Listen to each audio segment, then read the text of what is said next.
Na questão ali da cirurgia da genitália, até tem uma solução, por mais delicada que seja, mas tem alguns pontos que é importante a gente destacar que não tem como resolver, né? E o risco cardiovascular, né? Que também não é só isso, porque a pessoa pensa, que tudo bem, eu trato, cabelo, eu trato. Agora, clitóris também trato. Então, vamos lá, vamos usar, vamos ficar forte, perder gordura. Mas não é só isso, é risco de infarto, né? Risco cardiovascular.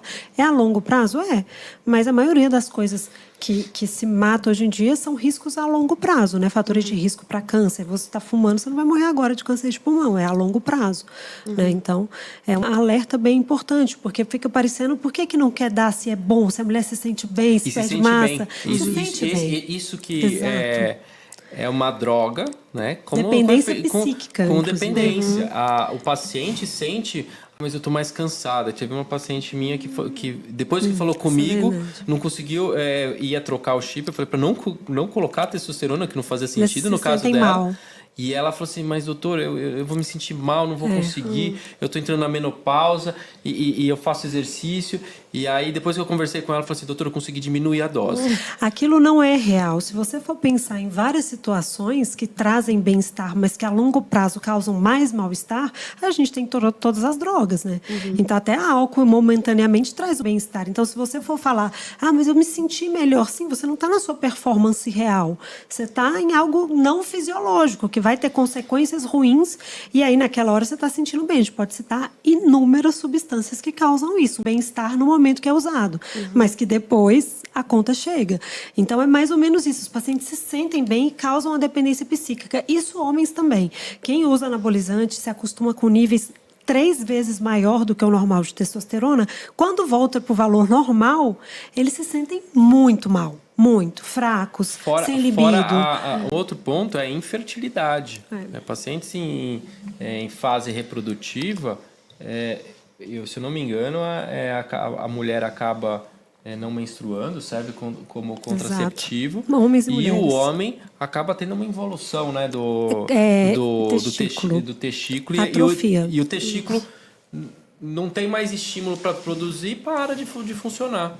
Então, pode ser irreversível. Aí quando ele para, ele não tem mais como produzir a testosterona, então aí ele precisa fazer a reposição. Aí tem os pós-ciclos, né, que o pessoal aqui tem, que dá para salvar alguma coisa, mas às vezes não dá para salvar, que é o que o pessoal que faz uso de anabolizante conhece muito bem, os pós-ciclos, né, eles usam um monte de coisa. Ela fala, não, vou usar isso, vou usar anastrozol, né, para não ficar HCG.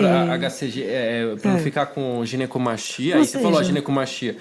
Cansei de fazer tratamento de pacientes homens com ginecomastia porque fizeram uso de anabolizante no pós-adolescência, né? Entre 20 e 30 anos para crescer. Era um ponto.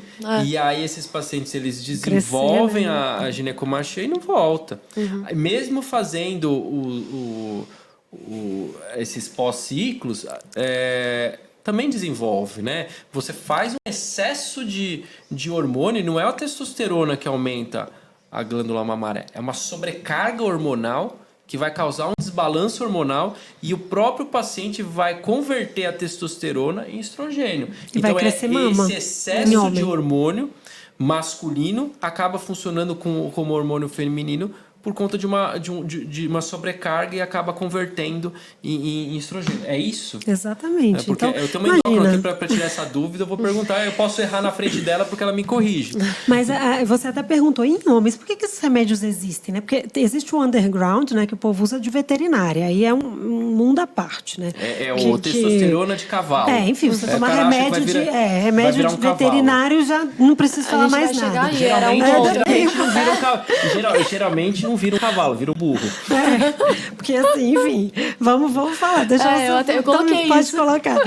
Mas agora, os que são para seres humanos, que estão nas farmácias, por que tem? Porque tem gente que precisa, de fato.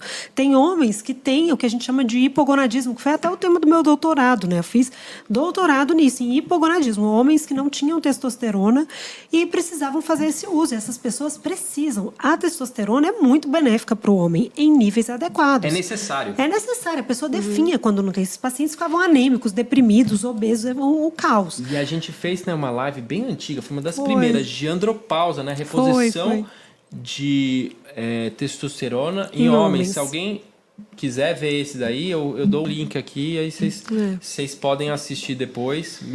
Foi bem legal esse daí, porque a gente abordou exatamente...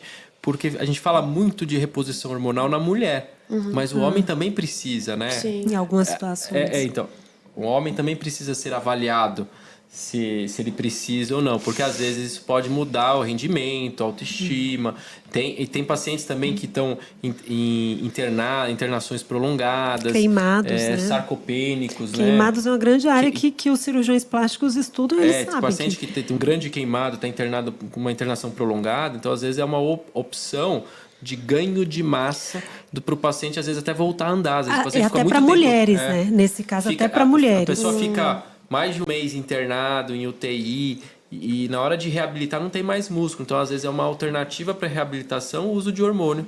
Né? Nesse caso, para homens e mulheres, né? E até recuperação respiratória. Mas ninguém está falando aqui de estética, né?